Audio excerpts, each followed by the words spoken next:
Hello friends. आज हम बात करेंगे कि भगवान की सबसे श्रेष्ठ रचना मनुष्य है। मनुष्य क्यों श्रेष्ठ है? इसका कारण है विवेक। हाँ, मनुष्य के पास सबसे ज़्यादा ज्ञान का उसका भंडार है, या जो हमारे ब्रेन में जो सेल्स हम कह सकते हैं, उसके कारण हम सबसे एक श्रेष्ठ भगवान की कृति बने हुए हैं।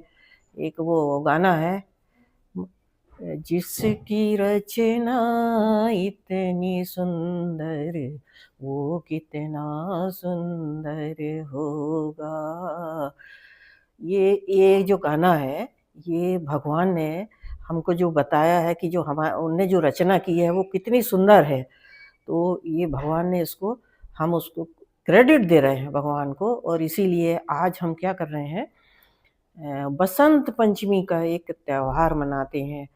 अब सब अपने-अपने तरीके से उसको कह सकते हैं कि वो उसको किस दृष्टि से देखते हैं, सबका व्यू हो सकता है। इसको धार्मिक रंग लोग अपने-अपने तरीके से दिए हैं। लेकिन बेसिकली मेरा ये मानना है कि ये प्रकृति से जुड़ा होने का जो एक है हमारा, नेचर के साथ रहने का जो शुरू से रहा है, और हम वहीं से आगे बढ़े हैं। इसीलिए शायद आज भी हम बसंत पंचमी का त्योहार मनाते हैं। और बसंत का मतलब होता है कि पहले लगातार होती, देखा होगा आपने, 4 महीने ठंड, 4 महीने गर्मी, बारिश होती थी लगातार।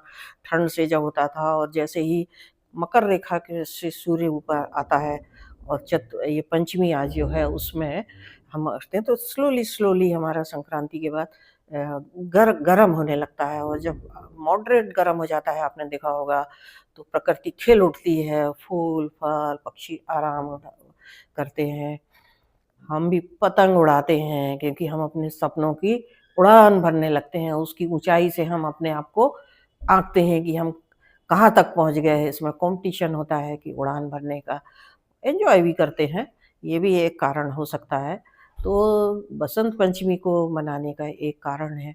और इसीलिए आपने देखा होगा, माघ मेला लगता है, जो उसमें नहाते हैं और जाते हैं लोग श्रद्धा से, उसमें अर्घ देते हैं, चढ़ाते हैं। तो हम नदी को, पानी को, उसको ग्रैटिट्यूड देते हैं, ताकि हम उनको सुरक्षित रख सकें। ये एक हमारा उद्देश्य रहा है। अब दूसरा, धार्मिक एंगल से भी मुझे थोड़ा-सा ये लगता है कि बेसिकली जो है, हम ये मानते हैं हमारे धर्म के आधार पे कि ब्रह्मा ही इस पृथ्वी के क्रिएटर हैं। उन्होंने ही धरती बनाई, सब चीज़ बनाया है यहाँ पे। और अ, देखा कि सब कुछ बना लिया हूँ, अब मैं जाता हूँ, थोड़ा देख के आता हूँ कि मैंने क्या अच्छा किया, अपने काम का वैल्यूएशन कर रहे थे। आके देखा तो यहाँ एक सब कुछ तो दिख रहा है, लेकिन नीरस है। तो लौट के चले जाते हैं, दुखी हो जाते हैं। फिर विष्णु जी को बुलाते हैं, क्योंकि विष्णु जी इसके केयरटेकर हैं, उनकी संरक्षण करते हैं। तो बुलाया कि मैंने बना तो दिया हूँ, लेकिन मुझे पसंद नहीं आया, मैं बहुत दुखी हूँ, तुम बताओ क्या करें? मैं बहुत परेशान हूँ।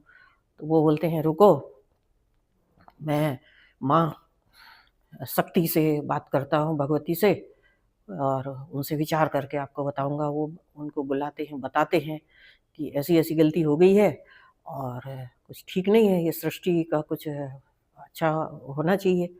तो देवी बोलती हैं, मैं क्या सहायता कर सकती हूँ आपकी? जैसा कि हम लोग भी अल्टीमेटली हमने मदर को, नेचर को, नेचर के रूप में, चाहे हम अपनी मदर को ही जन्मदाता मानते हैं किसी भी चीज़ के। तो उन्होंने कहा कि मैं सहायता करती हूँ।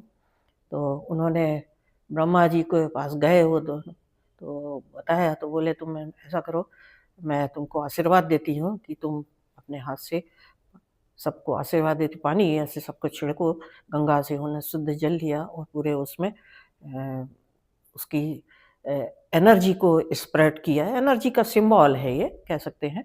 उससे गंगा जी निकली, और उसका जो जब पानी बहता है, तो आपने देखा कलरव निकलता है, और एक आवाज़ होती है। तो वो सारी जगह में फैल गई, नदियाँ कलकल होने लगी, हरा-भरा पक्षी चहचहाने लगे, क्योंकि देवी ने उनको वरदान दिया कि उसको जीवित करना है, सजीव बनाना है। तो एक आवाज़ उनकी ओम आप साइलेंट बैठ के जब परेशान हो या कुछ हो, कहीं अकेले में बैठ के थोड़ी देर ओम का उच्चारण करिए। आप ऐसा लगेंगे ब्रह्मांड सब कुछ खत्म हो गया, सब चीज़ एक शांत, आप पूरे ब्रह्मांड में घूम रहे हैं। एक एनर्जी आपके साथ घूम रही है, ये आपको फ़ील होने लगता है।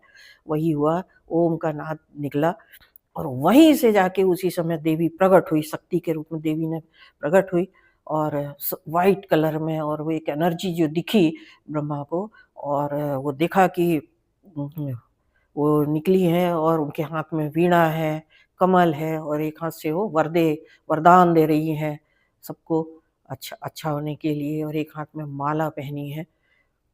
इस तरह से 4 चीज़ें लेके वो आपको उनके सामने प्रकट हुई। ये हमारे सरस्वती के प्रकट होने का एक कारण है। और फिर दुर्गा ने जाते समय उनको कहा कि ये आपकी पत्नी होंगी, ये आपके साथ सहायता करेंगी, काम करेंगी। इसीलिए आपने देखा होगा कि वो हमेशा ब्रह्मा जी के ज्ञान की अधिष्ठात्री कहलाती हैं वो। और मनुष्य को जो विवेक मिला है ब्रह्मा से, और गुरु उन्हीं से मिला है। और आगे देखो आप, आगे चलकर हम देखेंगे कि मनुष्य जो पृथ्वी का सर्वश्रेष्ठ प्राणी बन पाया, इसीलिए क्योंकि उनने सबसे ज़्यादा उनकी प्रायोरिटी में मनुष्य था। और मनु मनु का जन्म, ब्रह्मा के पुत्र मनु का जन्म होता है और मनु से ही आगे संतान चलती हैं, और धीरे-धीरे लाखों करोड़ों साल में ये हमारी पृथ्वी इवॉल्व होके आज हम आए आए हैं। और आज भी हमारे पास सबसे ज़्यादा ब्रेन है। यही कारण है कि ब्रेन के कारण लोगों ने, आप डिफरेंट फील्ड में आपने देखा होगा, लोगों ने क्या-क्या अचीवमेंट कर लिया है। लोग तो जो तपस्या करते हैं, भगवान के शरण में चले जाते हैं, वो तो साक्षात ब्रह्मा, विष्णु, महेश को भी पा लेते हैं। तो अब स्वर्ग की कल्पना यही हो सकती है। अब स्वर्ग में तो जाने के बाद मिलेगा, लेकिन जो कुछ लोग होते हैं जो अपनी स्पेशल पावर पा लेते हैं इस दुनिया में अपने आप को प्रूव करने के लिए, वो शायद ज्ञान ही है। तो ये मेरा कहने का मतलब था। इसीलिए देवी का जो नाम है सरस्वती को भगवती भी कह लेते हैं, अ, और शारदेय भी कहते हैं, क्योंकि शरद में आती हैं, वीणा बजाती हैं, इसलिए वीणा वादिनी कहते हैं। बागेश्वरी देवी के नाम से भी जाना है, क्योंकि उसने उन्होंने हमें बोलने का उनका वरदान दिया, उन्होंने हमें वाणी दी। इसीलिए हम ये कह पाए। अब ज्ञान के विषय में आप देखेंगे कि वैसे भी देखा जाए तो हम डिफरेंट देवी की पूजा पूजा करते हैं। जैसे दशहरा, दीपावली पे देखा होगा, जो हमारे सैनिक हैं, सूर्यवीर हैं, वो शस्त्रों की पूजा करते हैं।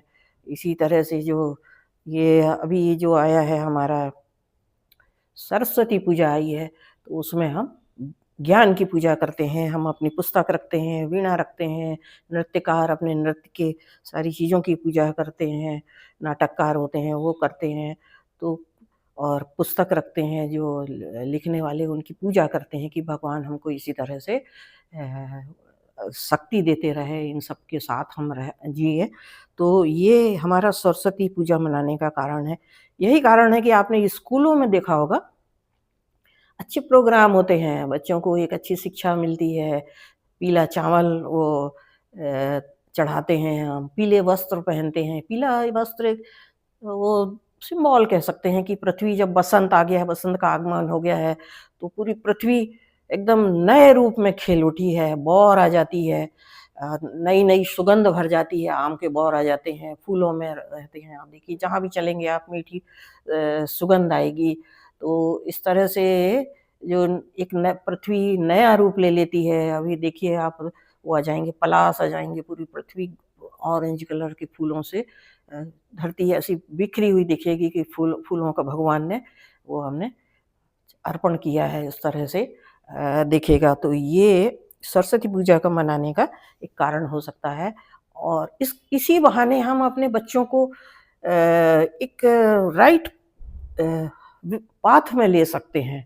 उनको शुरू से ज्ञान के प्रति आकर्षित करने का एक तरीका हो सकता है।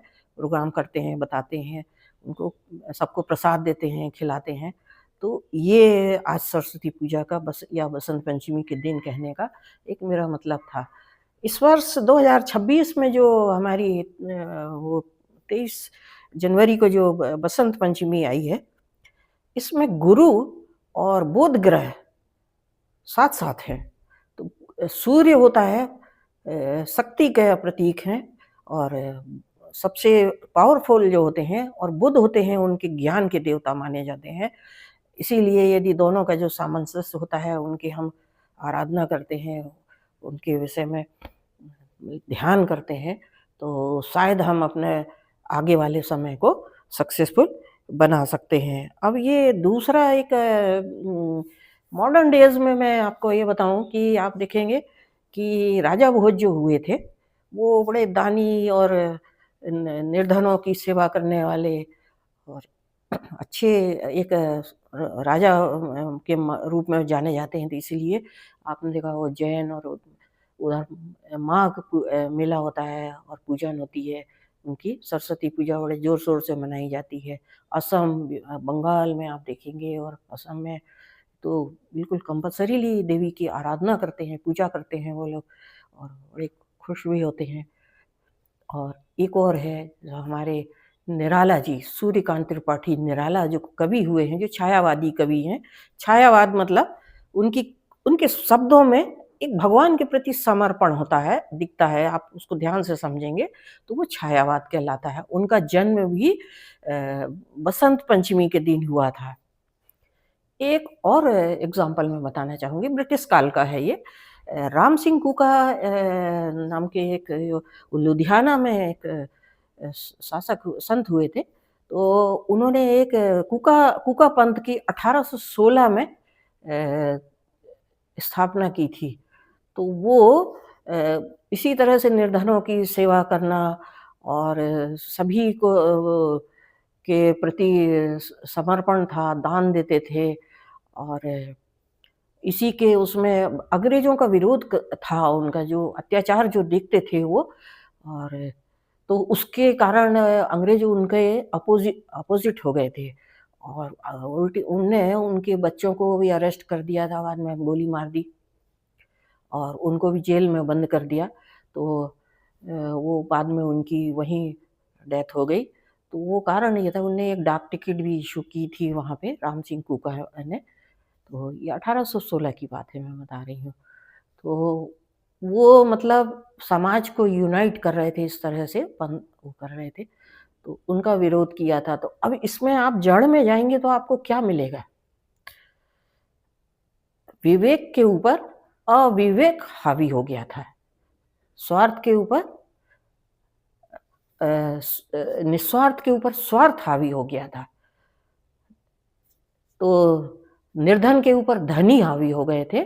तो ये मनुष्य का स्वभाव है कि अच्छाई के ऊपर हमेशा ये आसुरी शक्तियाँ जो हावी होती हैं और वो समय-समय पर चलते रहती हैं। यही कारण है कि मेरा आज ये बताने का मतलब ये था कि आप पूरे वर्ल्ड को भी आज आँकेंगे, तो ऐसा लगता है कि विवेक शून्य हो गए हैं लोग। उसका रीज़न है, हमने अपने इन जो टीचिंग्स कह सकते हैं, जो स्कूलों से ही जो हम एक आचरण करते थे बच्चों का गुरुकुल से, आदिकाल से करते आ रहे हैं, उसको समाप्त कर दिया है। तो जब बेसिक चीज़ ही आपने समाज कर दी, तो नेचुरली आपका जो उत्पादन है, वो वैसे ही हुआ। तो पूरे वर्ल्ड में आप चाहे मध्य ईस्ट में देख लीजिए, चाहे यूएसए में देख लीजिए, सामाजिक अराजकता है, आर्थिक अराजकता है और पारिवारिक तो है ही, पारिवारिक तो सबसे ज़्यादा टूट टूट हो गई है आज। तो परिवार की वैल्यू ख़त्म हो चुकी है टोटली। मैं तक सीमित हो गया है। तो वो वसुधैव कुटुम्बकम की जो भावना थी, वो ख़त्म हो गई है और और बड़े शान से नई जनरेशन ये बोलती है, हमें कोई मतलब नहीं, कोई वही भगवान नहीं होता, कोई कुछ नहीं होता। तो ये उनका एक धारणा बन गई है, तो वो इसमें सुधार की ज़रूरत है, मुझे ऐसा लगता है। और यदि हमने इन व्यवस्था को यदि नहीं सुधारा समय रहते, तो शायद हम और भी गहरे गर्त में चले जाएँगे। और ये क्या है, ज्ञान के ऊपर अज्ञान है, भ्रम के ऊपर सार्थकता की विजय होना चाहिए, स्पष्टता होनी चाहिए, अंधकार को हटाना चाहिए, तो प्रकाश आना चाहिए। भौतिक के ऊपर अभौतिक चीज़ों का हमें स्थापना करनी है, तो इसके लिए हमें आचरण में सुधार करनी पड़ेगी।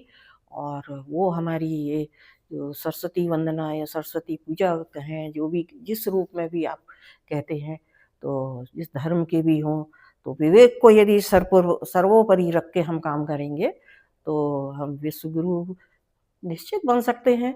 क्योंकि धैर्य और शांति का और विवेक का जो प्रचार हमारे ही यहाँ से हुआ है। भगवान बुद्ध देख लो, महावीर देखो आप, और राम तो एक जीते जागते उदाहरण हैं। और कृष्ण को देख लो, ऋषि उनके जो जितने गुरु थे, गुरु परंपरा आप देखेंगे, ऋषि मुनि जो थे, वो सब हमारे यहाँ सभी के एक एग्जाम्पल है, जो हम अपने बच्चों को आजकल बताना भूल गए हैं, या बच्चे खुद समझना भी नहीं चाहते हैं। तो मेरा आपसे ये निवेदन है कि मैं जीवन को सफल बनाने के लिए आपसे आज इस वसंत पंचमी के दिन मैं उम्मीद करती हूँ कि आप सब लोग इसको विचार करेंगे, सोचेंगे, बताएँगे बच्चों को, और एक पुनः एक नए तरह की सृष्टि को रचने में सहयोग करेंगे, जो भगवान की भी शायद इच्छा थी। Thank you. आप क्या बोलते हैं? आप बताएँ हमें इसके विषय में, आपको कैसा लगा? और आगे क्या अच्छा करना चाहिए? आप भी प्रयास करें, तो सफलता ज़रूर मिलेगी। निराश होने की ज़रूरत जीवन में नहीं होती है। सूरज रोज़ उगता है, शांत होता है, रोज़ नया एक सूरज आता है जो आपकी उम्मीद होता है। पतंग उड़ाएँ आप, इस वसंत पंचमी है, जितनी ऊँची आपकी पतंग जाएगी, उतने ऊपर आपके सपने जाएँगे, आपके विचार जाएँगे, आपको मन को खुशी मिलेगी। जय हिंद।